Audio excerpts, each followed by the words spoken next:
What's going on, everybody? Welcome on in. It is 1TS Daily right here at One True Sport. I'm your host, Zack Heydorn from Brass Ring Media. So pumped to be here on Wednesday, July 3rd, 2024.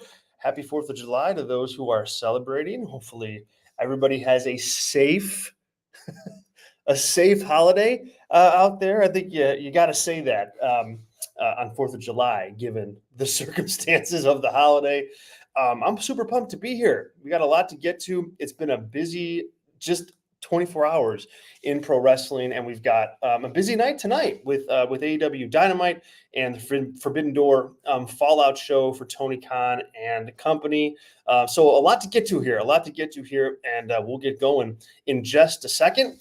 We are live every single Monday, Tuesday, Wednesday, Thursday, and Friday right here on the One True Sport YouTube channel with 1TS Daily with me. We talk the news of the day in professional wrestling, the news of the week in pro wrestling, and everything in between. And we talk to you. This is a open forum for you to rant and rave and comment and ask questions, all about things, current events in professional wrestling. So if you're watching on YouTube, thank you. If you're watching on Twitter, thank you. Thank you for being here. Make sure you're subscribing to our One True Sport YouTube channel so that you can watch this show every single day, but also soak in all the other content that we have going up on a regular basis here at One True Sport. Lots of legend stuff, just some really wonderful shows with some great, really great and talented hosts. You don't want to miss it. So hit subscribe. It's right there, the button right there. Hit it. Like this video so that we can keep doing what we're doing here. It helps greatly. In the algorithm, right? That word, algorithm. Hit like so you can help us out. And also head over to onetruesport.com. That is where you can find all of our membership tiers, and you can become a member and get even more One True Sport style content. It's onetruesport.com. There's a lot of different tiers that you can get in the door with. They're all really great with some wonderful perks. So make sure to check that out. It's onetruesport.com. And then also head over to Brass Ring Media. That's my little shop. We do regular long form coverage and analysis of professional wrestling. We have a YouTube channel that we are live on every single day, covering this fantastic business that we all love. It's Brass Ring Media on YouTube. Please subscribe. And also we've got a written platform as well for editorials, features, interviews, show reports from myself and others on the team. It's over on Substack. So just search Brass Ring Media Substack, and you can get that right into your inbox every single morning for free. Cool. As for today and as for the show goes, we've got the live chat open and running. We've got some folks in there already. Amy says, hey, everyone, happy hump day. Yes, Amy, thanks so much for being here. Appreciate you. And yes, happy hump day. Happy Wednesday. Thank you all. Thank you for joining us, Amy. Also, Mick joining in says, hello, I decided to come on here. I'm glad you did, Mick. Thanks so much, man. Appreciate you being here, and hopefully you keep coming back. We want it's so fun to have you guys listening to this thing live and engaging and commenting. That's a blast. It's an absolute blast to see it. So thank you, Amy. Thank you, Mick. Thanks to everybody else who's in the live chat. Thanks to everybody else who's joining us live. Let's get this show on the road because, as you know, 30 minutes goes by too quick. And we've got a lot of stuff to get to. We'll start with NXT. Last night, NXT television was the go home NXT show for Heatwave, which is over the weekend. It's hard to believe that there's an NXT show on Sunday, just given that, Battleground wasn't all that long ago, and we're not used to, at this point, anymore seeing NXT special events at that sort of clip. We really aren't. And so I think it's made for a weaker card than what you'd want for an NXT show. I think NXT being a developmental brand, lends itself to a few special events, few PLEs every year, right? Because you can, load those up, right? If there's 6 per year, you can load them up big time and not have to worry that you maybe have talent in positions that they really shouldn't be in. If you do them at a higher clip, which is what this is, I think you get a card like we have here, which is, very predictable matches. People on the show that are kind of out of place in terms of their place on the card, and it makes for a weaker show. And I think that's where we're at. We will preview NXT Heatwave in full on Friday. Along with Money in the Bank. So Friday's a big day here at 1TS Daily. You're not going to want to miss that episode for sure. Tomorrow, actually, it's a programming note here. Tomorrow, because of the 4th of July, we won't have 1TS Daily. We'll take the day off for the holiday. And get back to it with a major preview show on Friday. So no 1TS Daily tomorrow for the 4th of July. Cool. I meant to hit that in the open and just didn't pull it off. So yesterday was the go home for NXT Heatwave.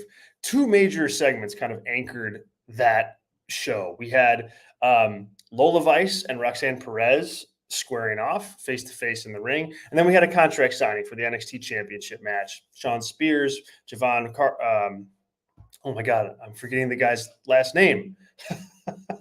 Darn it. I have to go look it up. But anyway, the fatal 4-way for the NXT Championship, Trick Williams' NXT Championship. Those were the 2 anchor segments. The rest of the card was kind of weak yesterday, I thought. Some really predictable matches. You had a pretty good street fight with Jada Parker and Michin to start off the show. But after that, really kind of like weak material. Lola Vice and Roxanne Perez. Let's talk about that. Well, I had mixed feelings on their interaction. Lola Vice to me is a heel, in every sense of the word. I know that they're trying to spin this like, oh, she's this, this beautiful woman and beautiful woman outside the ring, but when she gets in the ring, she's a fighter and she's a former cage fighter and all that's great. I think that those personality traits are counterproductive to one another. Like, and that's not saying that it's insincere, right? I think it is sincere. I mean, obviously Lola Vice is a beautiful woman, and obviously she has a background in cage fighting. But in pro wrestling, in that world, I think those 2 things are very different. And when you've watched her work, when she's able to lean into that cage fighter thing, like the cage fighter gimmick, and focus on that and be that, I think she comes across way better. I think she comes across way more intense, way more believable, and way more main event, frankly. Like if you look at Lola Vice and you're like, okay, we want to put her on the main roster someday and we want her to main event WrestleMania, I'm not saying that that's in the cards. I'm saying that if you're WWE and that's your goal for her, she's not going to be like dancing her way to the ring, right? That's not a WrestleMania main eventer. What is a WrestleMania main eventer is that, cage fighter look where she's got the braids in and she's got the fight gear on. Like I think that's the tone that you want to strike with her there. And I think when she's in that zone, which she was yesterday, she comes across as a heel. I mean, she just does. Like, I don't think she's found like the, not that she's unlikable as a person, but I think that character is unlikable. And then you put that opposite Roxanne Perez, who is naturally likable and is trying to be hated as a heel. And you kind of have this like mixed up psychology that you don't want going into a title match. You got this heel versus heel matchup that's supposed to be heel versus babyface, but is really reversed with your heel more the babyface and your babyface more the heel. So I just think that this is a bad, it's been just not a great program for NXT right now in the NXT Women's Championship. I think it's been really flat, and I think people just don't really know or care about who to cheer for. On top of that, you know that Roxanne Perez is winning here. Like I don't think that unless Roxanne Perez is going to be heading up to the main roster, which I suppose is a possibility, right? I don't know that you put the belt on Lola Vice right now. It's not to say that she won't be ready. I just don't think she's ready at this moment in time. I think it's hard to argue that she is. I mean, and that's not a bad thing. Like she's still green, and there's still a long way for her to go. But I don't think she's NXT Championship worthy. So I was hoping that this segment yesterday on the show would kind of reinvigorate my interest in the match and kind of boost and lift intrigue across the board for the match. But I think it just highlighted the confusion that people feel about the match in general. And neither woman really was able to play off the other because of that. Same thing for the NXT Championship match. I think this is another. So they did the contract signing in the ring. It's the main event segment. This is how they went off the air with the show. It was Trick Williams, Javon Evans, there's the name, Sean Spears, and Ethan Page, all signing the contract for the NXT Championship match. Trick Williams obviously defending. And just look at this, though. Look at the lineup here. Trick Williams, Javon Evans, Sean Spears, and Ethan Page. Like, yuck. Right? I mean, don't get me wrong. Like, there's talented guys there. Trick Williams, obviously talented, going to be a main fixture of WWE main roster at some point. Javon Evans, tremendous talent, but not, I don't know. It just seemed like him in the world title picture on NXT just kind of came out of nowhere. Like there wasn't a lot of momentum for that. They dropped him in. He's not going to win. And, then, okay, so what do you do now? Sean Spears, blah, right? Ethan Page was just in the main event and lost clean. So this is what I mean when I say, like, if the next NXT pay-per-view or show was 2 months from now instead of in a few days, you could build up to another match. You can build up another opponent for Trick. You can build a better singles program, better singles feud for him. But instead, you have to pivot to this because you have such quick turnaround. And I think, it doesn't help Trick. It doesn't help anybody in this match because they're all going to job out. And, you just have this main event and that's that. As far as the segment itself last night, it was pretty good. It was pretty good. It was fine. Trick clearly is like heads above all the others in terms of popularity, in terms of being over, and really in terms of skill level at this point in time. I mean, Ethan Page is up there with him, but when you see Sean Spears in there, it's like, you just kind of roll your eyes. You're like, okay, he's in the main event again, or not again, but he's in a main event. Like that's hard to believe. Javon Evans, I think has been lifted up by Trick Williams, and I think he's met the moment with some really positive work. He's a guy that, I mean, for in the ring is just incredibly talented. And I think as he works with Trick Williams, he's been able to kind of find a voice, find a character, find a way to showcase his personality in addition to his athleticism. But again, like, what are we doing? He's going to be in the main event and he's not going to win. So it's kind of like he's there for the spot fest nature of things. Right. And that's that. So, yeah, I mean, I'm just kind of lukewarm on this show. I don't want to give away, too much of my thoughts from a preview perspective. That will be on Friday. But I just don't think either of these two anchor go home segments on NXT television this week did a whole lot to spur on interest in the match. Just plain and simple. It just didn't do it. Just didn't do it. Period. All right. So that's NXT. Tonight, we've got AEW Dynamite. So let's take a quick minute and let's preview that. In the chat, if you're watching live on YouTube, thank you. If you're watching live on Twitter, thank you. Thank you. Drop in. I want to hear your thoughts, and I want to read some thoughts on air on NXT Heatwave. And if you saw the segment last night, what did you guys think? What'd you think of the go home push for the women's title match and the men's title match in particular? Are you where I'm at with this? Or you want to push back and go, Zach, what are you crazy? You're crazy. I love Lola Vice. Drop it in there. I wanna go back and forth on that if you guys want to. But let's preview AEW Dynamite tonight in Chicago. Of course, my hometown. I'm not there right now, so they come in town. I leave town. There we go.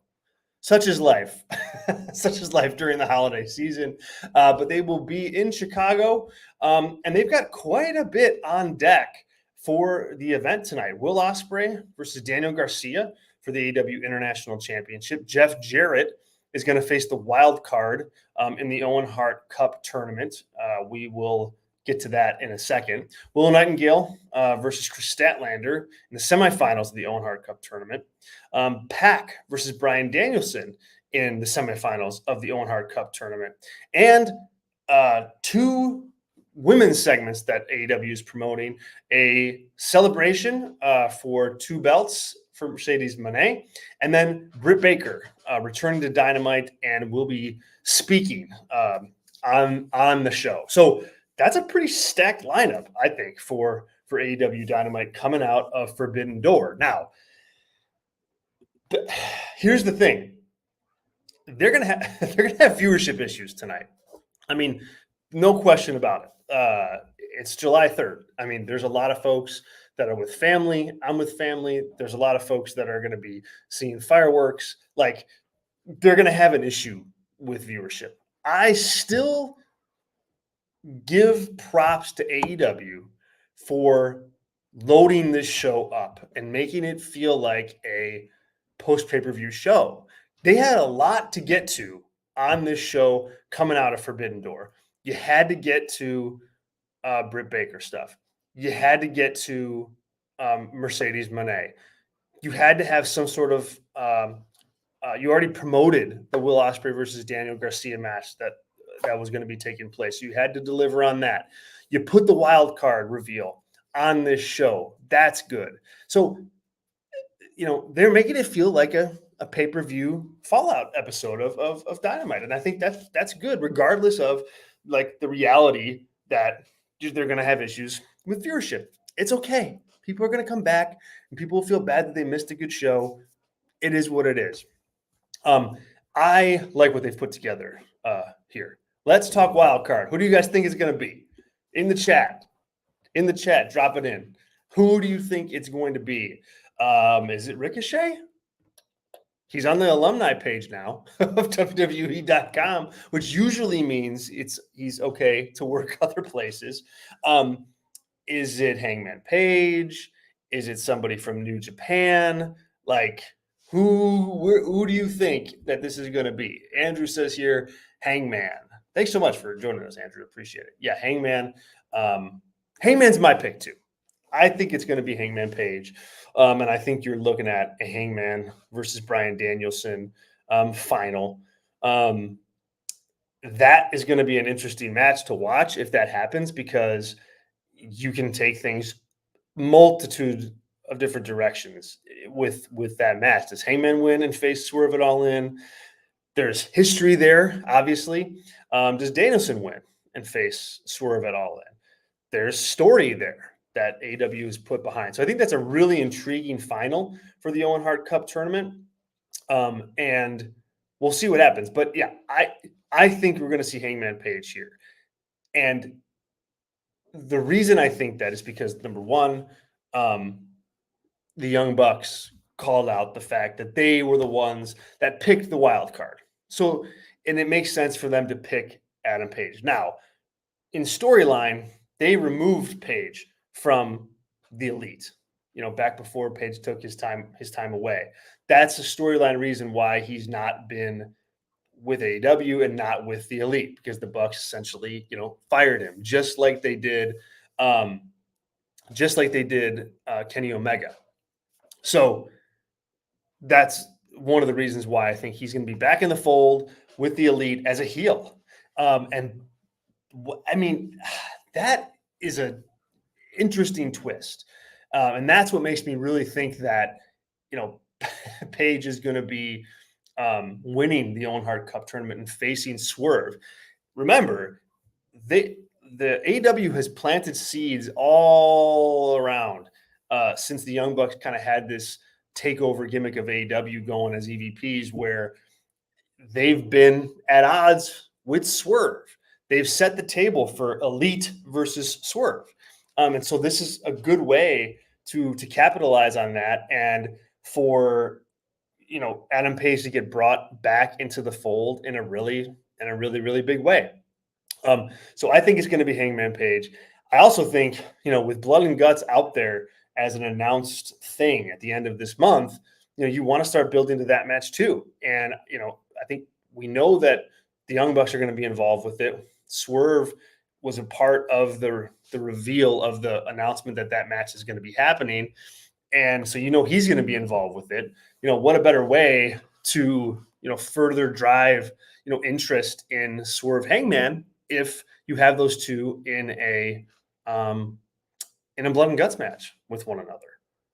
Like that, I think that works. I think that all tracks. I think that all makes sense. And so I think that's what we'll see here. Ricochet just doesn't fit. Clearly he could be the wild card. I don't want to put a 0% odds on it, but it just doesn't seem like that makes sense. Like, why would the Young Bucks bring in Ricochet? Like, this just doesn't track. Just doesn't make sense as far as this specific storyline goes. And so I don't think they're going to go in that direction. I think you'll see that debut at a later date, and that's good. That's fine. Andrew, I'm curious what you mean by video package. I wanted to share the comment because I like sharing comments. I love when you guys talk to me here on the show. But what do you mean by video package, sir? Let me know. Let me know. I think I'm missing something there. But thank you for the comment. All right, so that's wild card stuff. I think whoever it is going to win the match, right, and then move on. And so, that's kind of a foregone conclusion. Real interested to see what Britt Baker has to say upon her return to AEW. She cut and AEW released on social media a quick promo, that spoke to her having a lot to say. And that she would not say it in that promo, but that she would say it on Dynamite. It's smart for AEW to feature Britt Baker that way. That's what she does best. That she talks. She can talk. She can talk a big game. She can carry herself well on a microphone. She comes across as a star on the microphone. That's all, what she does best. And so you want to feed that. And so I think giving her a microphone and having her talk and maybe go off on Mercedes Moné, that's a good way to start a feud between those two. Here's the thing that Britt Baker has to remember, and that she just doesn't remember often enough. Remember that you're going to wrestle this opponent. Too often, Britt Baker just I don't want to say buries her opponents, but speaks a little too much truth about them. And I think it undercuts them as opponents for her. And so when she beats them, it doesn't mean as much as it could, because she's undercut them so much. So I think you want to have Britt Baker out there showing attitude. You want her spitting fire. You want her out there acting like alpha of the women's division, all of that. But remember that Mercedes Moné is a big star, and Tony Khan's paid her a lot of money to be a big star. So, she's got to learn to make her opponents and use them as dance partners. And so I hope we see that tonight as well. But I'm really looking forward to what Britt Baker delivers here on the microphone. And on the flip side, same thing with Mercedes Moné with the celebrations. I don't know, guys, but when I think about big celebrations over championship wins, I think heel, right? That's not a likable trait, right? There's fine to celebrate, but extravagant celebrations, that's usually reserved for heels in wrestling canon, and and this is the second time we're getting one with Mercedes Moné. Um, I don't know how long they can keep it up. Like I don't know how long that they can keep featuring her like this and expect fans to still cheer her. Like it's just it's not going to happen, especially if Britt Baker is out there spitting fire like she can. Like Baker can flip this quickly. And we'll see. We'll see what kind of business she wants to do. But I think this is all very intriguing. Andrew, not so impressed with Mercedes Moné. Tony Khan overpaid. Mercedes is hot garbage. Had the benefit of the WWE machine. Well, she sure did. I mean, she definitely had that, Andrew. I don't know, man. Like, are you really don't like her matches? Like, I think that's like a part of her that will always stand out heads above. I think a lot of times she's not good on the mic. I think a lot of times she's mixed up from a character perspective and a personality perspective, but she pretty much delivers in the ring all the time. She's awful in the ring. Andrew coming in hot with that one. I don't know. I can't agree with that, my friend. I mean, hey, it's a subjective art, but I don't think she's awful in the ring at all. I think she's really good. I think she's really good in the ring. And I think she can work with lots of different opponents. So, man, Andrew, we'll see. We'll see what happens here. We'll see if you're right on this feud in particular. Amy jumping in with a question. Do you think Mercedes should be the opponent for Britt? Someone will have to lose, and I don't think it would be good for either one of them. That is an interesting question. I mean, I do think that they're good opponents for each other. And the reason I think that, Amy, is because they're the two biggest stars in the women's division in AEW. And I think like you want to have your big stars wrestle each other. Like, just that's just kind of like fundamental for me. And I think in AEW in particular, throughout the years, they've missed on some really big matchups because they, I don't know, for whatever reason, wanted to hold them back. Kenny Omega and CM Punk being one of them, Cody Rhodes, and a lot of guys that he didn't get a chance to work with, Kenny Omega included in that. Omega and a lot of guys like for what? Just because you wanted to hold off, but then things happen. People get injured, people leave the company.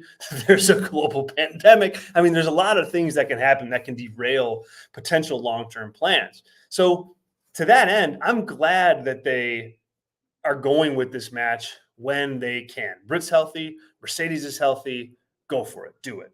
My hang up is, and I think you can work through the booking of that. I don't think this is going to be a one and done thing for these two women.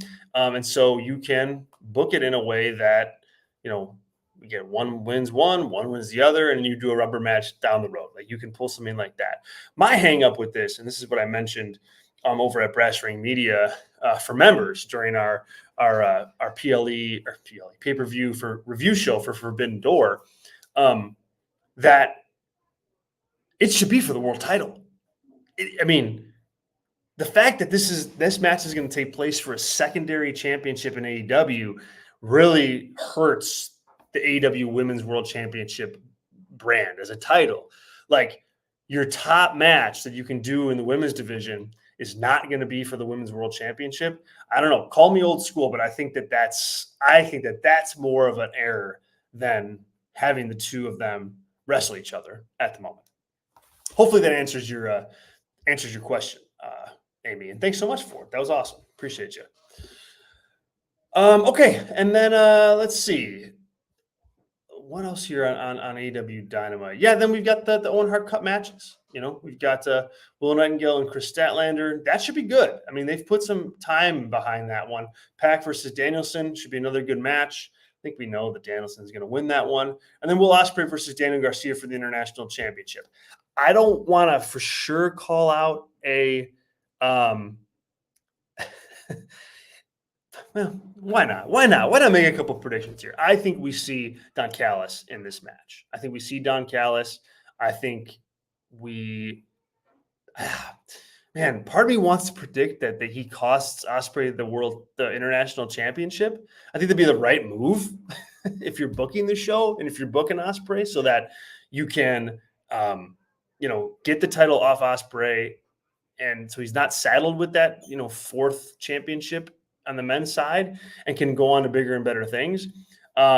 But I don't think they'll do that. I don't think they want Ospreay losing again. But I think you see some significant storyline development tonight with Don Callis and Will Ospreay. So you heard it here first, folks. 1TS Daily and One True Sport. All right, we'll wrap up here with our news nuggets portion of this. New Japan Pro Wrestling is reorganizing the IWGP governing body. This is per Fightful. During a press conference this morning, Hiroshi Tanahashi announced steps for the reorganization of the governing body for title matches and tournaments within New Japan. So champions and New Japan executives now will have former champions, and New Japan executives will have say on what happens with the IWGP World Heavyweight title. New Japan says here, per Fightful, that they will have further announcements soon about their commitment to wrestlers and officiating in the NJPW events. So this seems to be like a response to folks in New Japan upset that the world title is on around the waist of stars that aren't New Japan stars. I would say that, like, hey, New Japan, like, create some new stars. Just do it. You've got, or at least try to do it. I wrote about this for Brass Ring Media. You can go check it out on Substack right now. And I hope you do. If you're listening to the show, Brass Ring Media Substack, that's where our written content is over there. They got to make new stars. Governing body, old governing body, new governing body, doesn't matter. You got to have new star power. And the reason you have to put the title around the waists of guys like Jon Moxley is because you don't have stars ready to go since you lost Ospreay, Okada, Jay White. You haven't refilled. And they're feeling that now. So, hey, get to it, New Japan. And last but not least, Sami Zayn shared a screenshot of Johnny Knoxville as Zayn promoted his first ever comedy show in Toronto this weekend. It's called WWE Presents Sami Zayn and Friends Do Toronto Comedy Show. Zayn said in the post that he finalized the lineup, and Knoxville jumped in and showed himself at the airport, heading onto a flight to Toronto. So those two seemingly are going to cross paths again. I'll never forget that match at WrestleMania 38 that those two had. I think it really helped elevate Sami Zayn in WWE. And if you've not seen Sami Zayn on the Broken Skull sessions, you got to go watch it. I think it's one of the best interviews that Austin has done on that show, Undertaker included. Like, I just think it was just a really cool discussion. And Zayn talks in depth about how that's one of his favorite matches ever.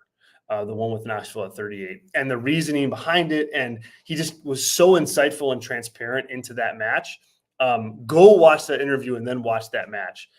So I'm excited for those two to cross paths again over the weekend in Toronto. So there you go. Those are the news and the nuggets of the day for 1TS Daily on July 3rd, 2024. Cool.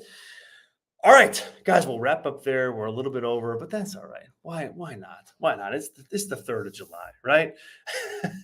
Thanks so much for being here. I appreciate it. To everybody who watched on YouTube, thank you. Everybody on Twitter, thank you. Thank you to Andrew and Amy and everybody else in the chat. Appreciate you guys. You could follow me on Twitter at Zack_Heydorn. You can also check out my work at Brass Ring Media. That's my shop with my team, where we kind of analyze wrestling long form. So we are live all throughout the week with specialty shows on Brass Ring Media that you guys can tune into. You can also get those as podcasts. You can subscribe for free on your favorite podcast app. Check us out there. Check us out on Substack. I really hope that you do. I think you'll like what we do to complement this show here. If you haven't subscribed to One True Sport on YouTube, do that. It's right there, right here. Click. That's all you got to do. Done. Free for you to do that. And also like this video if you can. Helps us with the algorithm. And then before you wrap up and shut the computer down for the holiday, head over to OneTrueSport.com, guys, and pick out your membership tier. Become a member. Get all the great content. Don't miss a thing, and you'll be really happy. You'll be really happy that you don't, because there's some really fun stuff going on over there on a regular basis. OneTrueSport.com. Thank you guys so much. Once again, there will be no 1TS Daily tomorrow, July 4th, for the July 4th holiday. We'll be back July 5th, and it's a huge show, so you're not going to want to miss it. We're going to preview Money in the Bank.